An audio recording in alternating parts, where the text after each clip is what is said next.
সন্তান হারা মায়ের আর্তনাদ, ভাই হারা বোনের কান্না, সম্ভ্রম হারা নারীদের চিৎকার। কি করুণ, কি পাশবিক, কি অমানবিক, কিন্তু ওরা হার মেনেছে স্বাধীনতার কাছে, লাল সবুজের পতাকার কাছে।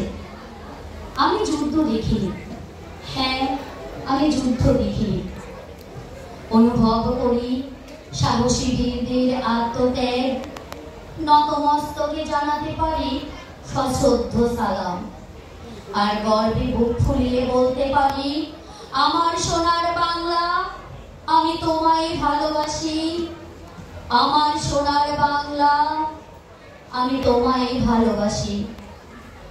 ধন্যবাদ।